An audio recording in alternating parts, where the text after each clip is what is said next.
Hi YouTube, it's Kira here with True Crime Revealed. Welcome back to my channel. Today's case takes place in Canada in the year of 2015, involving the tragic murder of Brittney Gargol. Brittney was actually murdered by her friend Cheyenne and was basically betrayed in the worst way possible.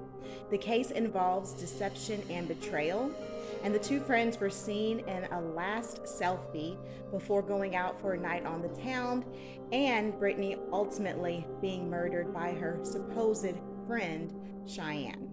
So we're going to go ahead and get started with the story. If you guys like this channel, like the video, please like, comment, and subscribe, and I'll see you guys in the next video. Let's get started. This is such a lovely photo to someone who is totally unassuming and has no idea what is going on in this particular case. They look like two good friends. Cheyenne Rose to the left of the screen, Cheyenne Rose Antoine, and then you've got Brittney Gargol to the right of the screen. These were two supposed good friends that were hanging out. They took a selfie before going out for a night on the town and had posted it to Brittney's Facebook page. Little would anyone know until it became uncovered. This will be the last night that Brittney would be alive. This photo is so heartbreaking and disturbing because if you look at Brittney Gargol, the girl to the right on the screen, she just looks totally unassuming. She just looks like she trusts this girl. She loves her, probably. That's her best friend. They've known each other for a while. And she has no idea that she is actually going to be murdered by her supposed friend hours after this particular photo is taken and posted on her Facebook. She had no idea that this would be the last picture, the last post that she would be putting on her Facebook social media, her last night alive on earth with a supposed friend of hers who she thought that she was very close to. It's chilling because this is a typical Friday or Saturday night, girls going for a night on the town, expecting to have a great night. And in this particular situation with Brittney Gargol, she had no idea that it was the last night on earth. Brittney Gargol was born on August 31st, 1996, in Saskatoon, Canada. This is located in the Saskatchewan province in Canada. Brittney is the daughter of Suzanne and Everett. She has three siblings: Victoria, Tristan, and Courtney. Brittney grew up as a kid and enjoyed being both a girly girl, but also enjoyed other activities and sports. Brittney attended a collegiate school and was making plans to attend college in the future and to study business. Brittney was no stranger to hard work. She was known to work a couple of different jobs while she was attending school as a teenager and an 18-year-old. She, however, was not afraid to let her hair down on the weekends, and she was known to go out and have a good time on the night on the town with her friends. She was really into fashion and would always get lots of compliments on her outfits and how she dressed as well. One of her good friends that she enjoyed hanging out with was Cheyenne Rose Antoine. Cheyenne was around the same age as Brittney, and she actually had a little bit of a troubled past. She was in a lot of different foster homes growing up, and because of her family situation, she actually kind of turned to substance abuse. So she wasn't really in the best place when she met Brittney. She was actually in a bad place because of all of the different situations that she had had from going to different foster homes and just kind of dealing and coping with all of that and trying to have a better relationship with her parents. She turned to substance abuse, so she probably was not in the best headspace at that particular time, but nonetheless, she enjoyed going out, meeting up with friends, and hanging out and having a good time. And so that's what the pair were supposed to be doing that night: going out, having a night on the town, and having a good time. So it's not entirely 100% clear as to what happened on that fateful date that Brittney Gargol was murdered in March of 2015. However, investigators, police, and reporters have the information that Cheyenne gave them for the specific events that led up to the actual murder that evening. So Cheyenne actually tells investigators and police that the two of them actually went first to the Manchester Brew Pub Bar and Grill. And this was actually kind of the beginning of the festivities of the evening. So they had several different places they were supposed to be going, but they kind of kicked it off, if you will, at Manchester's. After Manchester's, she told police that the two of them actually went to a house party and they spent a little bit of time there as well. She states that the final place that the two of them were hanging out together was at the Colonial Pub and Grill at 4 a.m. So here we are in the wee hours of the following morning of the next day, and this is where the story gets a little bit murky. She states that there was an unidentified male who Brittney asked to use a lighter, and apparently she liked the male and invited him to hang out with she and Cheyenne. So the three of them were just kind of hanging out at the pub and grill. However, she ends up getting separated from them mysteriously somehow, and then ends up getting dropped off at an assisted living home to visit an uncle. And that supposedly is the last time that she sees Brittney with this quote unquote unidentified male. So, in an attempt to cover her dirt, Cheyenne posts to Brittney's Facebook wall later that evening, "Where are you, Brittney? I haven't heard from you. I hope you're okay. I hope you made it back home safe, and I need my phone. Love ya." And so, again, this is just an attempt for her to cover her dirt for what she's actually done to this poor girl. All the while, Cheyenne is with her uncle at the assisted living home just to basically make sure that her story and alibi is solid so that she can seem like she didn't have anything at all to do with this particular murder. Later on, a horrific discovery is made when the body of 18-year-old Brittney Gargol is found. This is a nightmare for any parent to have their poor child found on the side of a rural road, strangled to death in the cold. It is quite disturbing and sad, and a fear that a lot of parents have and hope will never happen. But unfortunately, for Brittney Gargol's parents, this was a reality. So, what happened was police received a 911 phone call that there was a body of a young woman found on a rural road off of Valley Road near the Cedar Estates. The 911 caller described Brittney's body as being lifeless. It was cold and she was visibly dead.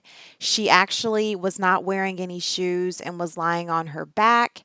And there were only identifying tattoos at the time that they could use to identify poor Brittney's body. So she had a couple of star tattoos as well as a lion tattoo on her shoulder. So investigators definitely made sure that they put that into evidence in working towards figuring out who this young woman who had been murdered and strangled to death was.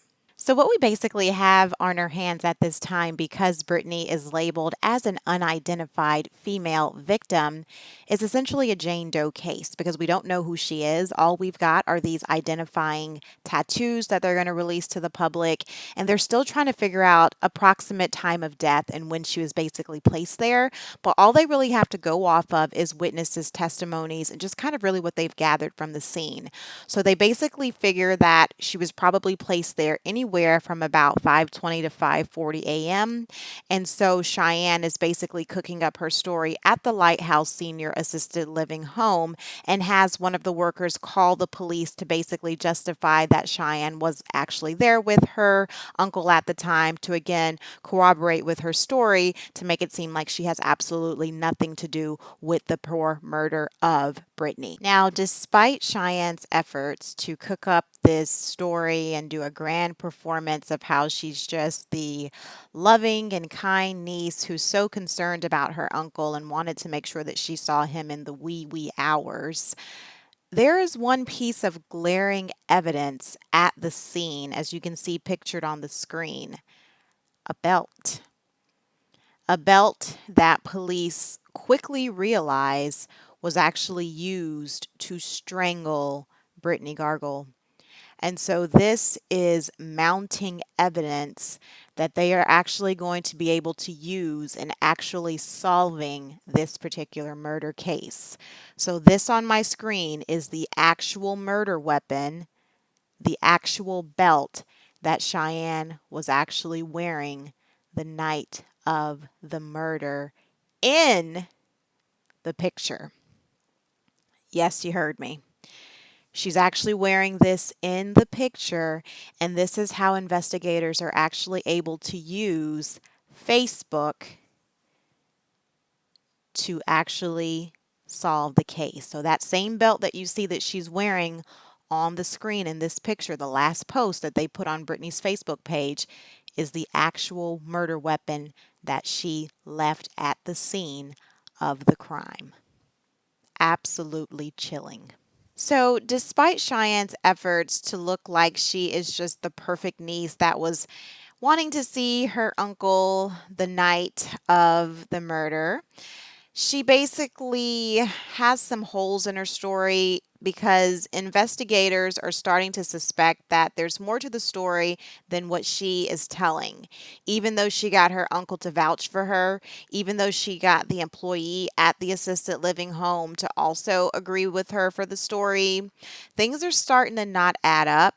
Investigators always want to make sure that they go to the last places that the victims are before the crime, just to make sure if there is any surveillance footage, right? So, in this particular case, when they went back to the Colonial Pub and Grill, they're checking the CT footage. They don't see Brittney or Cheyenne or the white vehicle that they drove in. So they don't see Cheyenne or Brittney talking to any unidentified males. Everything that she stated is totally not true in the given times and location. So investigators' wheels are starting to turn and they're starting to think there's probably more to this story and Cheyenne isn't being completely truthful with us. Also, in a twisted series of events, investigators go to the Lighthouse Assisted Living Home and they gather CT surveillance footage. It is discovered that, of course, Cheyenne and her uncle never met up and the entire story was fabricated. Once they bring this to the attention of the uncle, he then changes his story and states that the girls, Cheyenne and Brittney, were at a motel with two quote unquote black guys. Who were basically arguing with them over cocaine. They then beat up Brittney, strangle her, and she has all of these different types of marks all over her neck. So they come up with yet another story and another set of scapegoats. So we've got the unidentified male from the bar.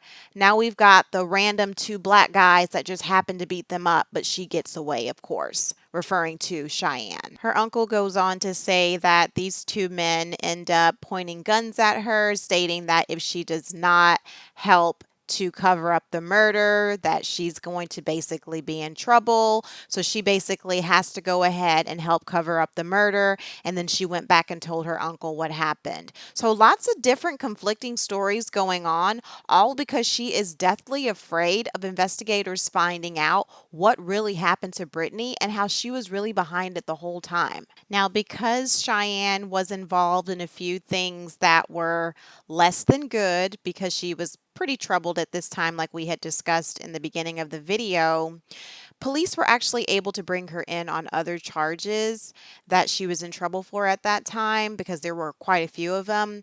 However, they did take that opportunity to try to just kind of probe and figure out what exactly she knew about the case about Brittney, what her involvement was, if she knew anything basically about what was going on. But she wasn't really cooperative at all. She refused to really talk to investigators about that just because she wanted to make sure that she kept hidden what the truth was and her involvement in this particular murder. Now, about 6 months after the murder of Brittney Gargol, Cheyenne does something kind of strange.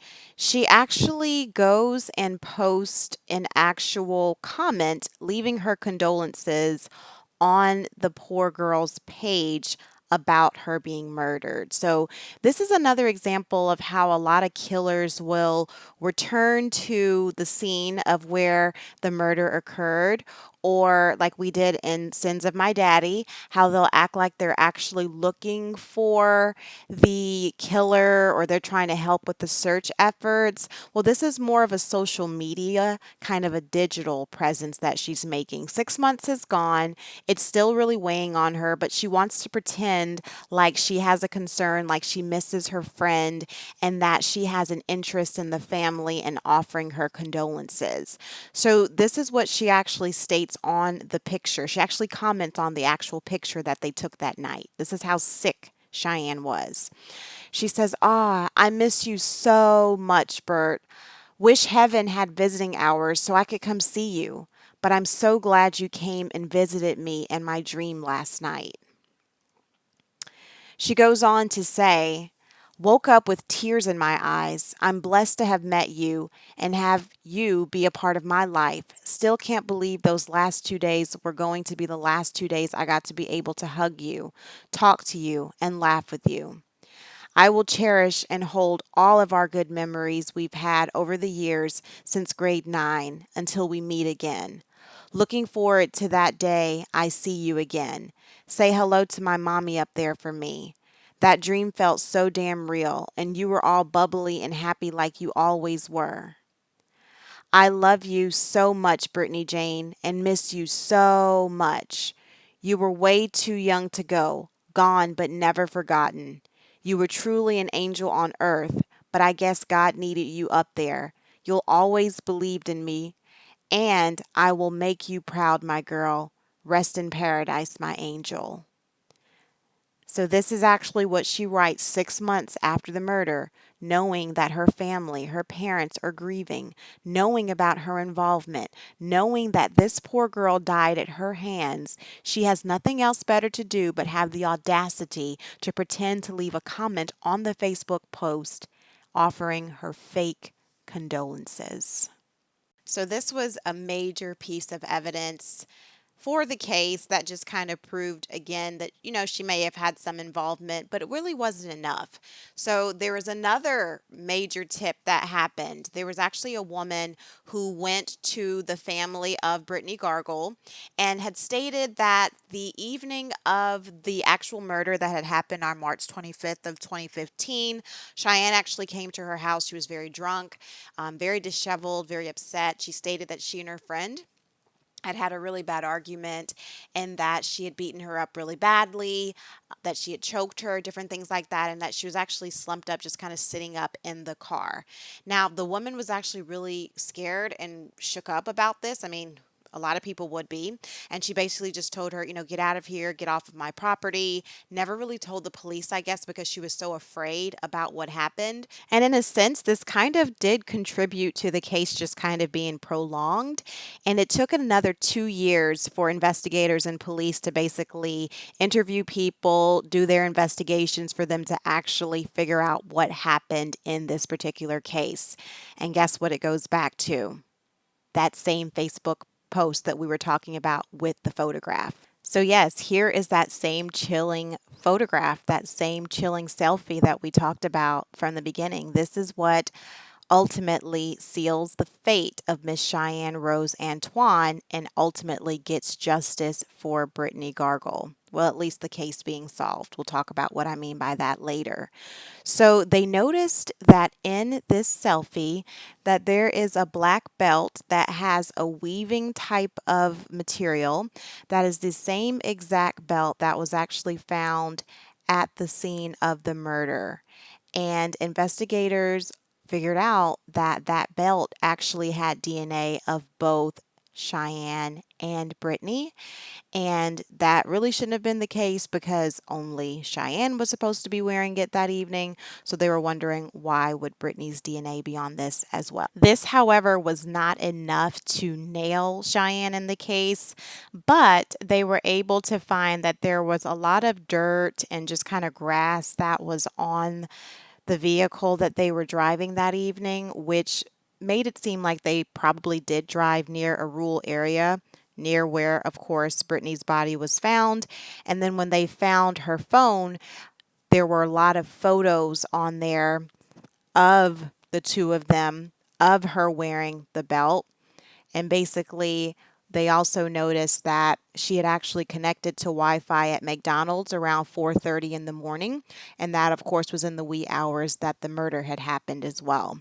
So with all of this, investigators were actually able to bring in Cheyenne and to formally charge her with second degree murder. But of course, for the longest, she really didn't want to talk to investigators and was still just very basically to herself and reclused and did not want to discuss anything that had happened in the murder. Police were able to use the actual testimony of the witness that the night of the murder, she went to her home and she actually admitted what she had done and was looking for help. They were actually able to use that specific testimony, the evidence of the belt, the DNA, the vehicle that had the dirt, grass, and mud, the phone, the Wi Fi connection, all of that. And when they took her into custody after grilling her for a while, she finally admitted that she was the one that murdered her.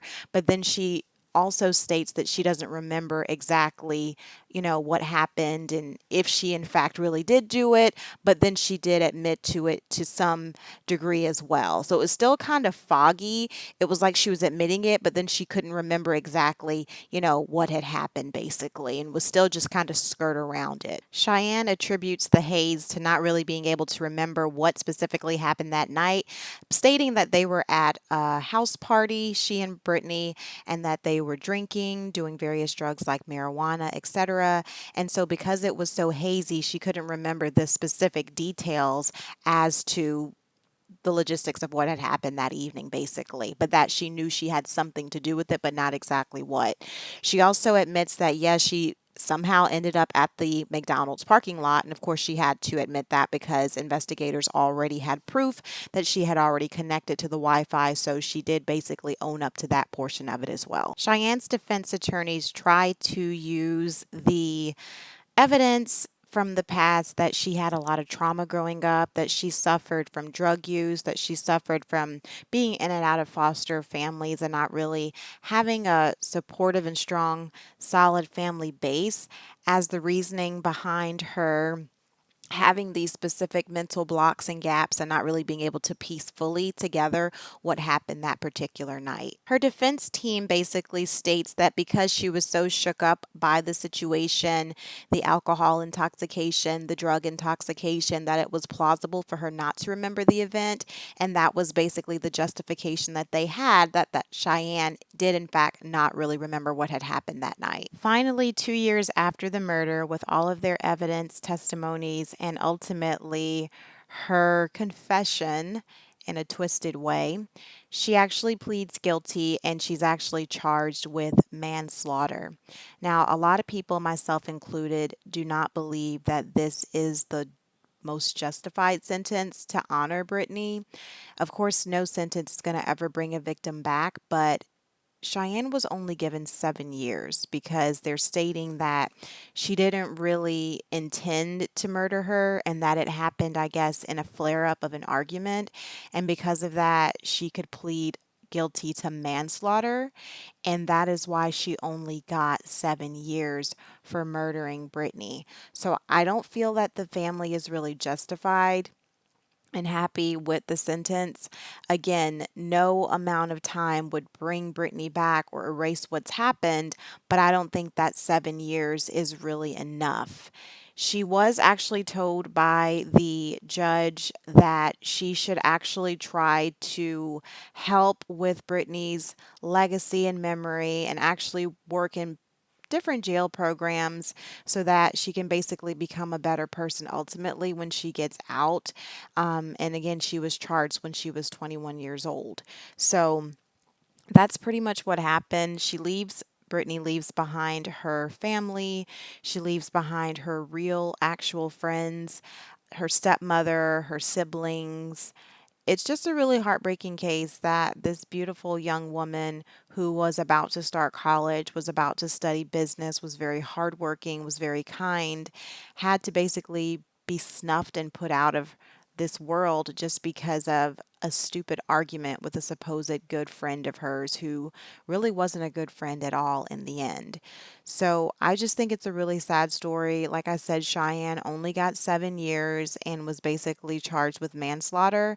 And I don't think that that even really scratches the justice for what Brittney Gargol deserves. Honestly, Brittney's parents and family never even really got an answer as to why this happened, as to what the argument was about. They got robbed in so many levels. Number one, they got robbed of their baby girl's life being taken. That's number one, snuffed. Number two is the sentence that Cheyenne received is a slap in the face. 7 years is not anywhere near what she deserves because it was calculated. She knew what she was doing. I personally don't believe that she blacked out and just doesn't remember any of this. And then third, they can't even get answers as to why she did this, as to what argument would ensue that would even start the murder of their beloved daughter. So all around, this family loses, and it's heartbreaking. But again, that is the story, the infamous Facebook selfie photo before murder. You may have heard it before. If not, I hope that you learned something new today. But it's a very, very sad story because these two girls were supposed to be friends. The family never got answers, and in my opinion, justice was never really served because 7 years doesn't even scratch what Cheyenne deserves for murdering Brittney Gargol. But that's the video, guys. I really appreciate you guys watching it. As usual, if you like the video, please like, comment, and subscribe. I've got some other interesting stories coming up in the coming weeks that I think that you guys will enjoy learning about. Thanks and see you next time.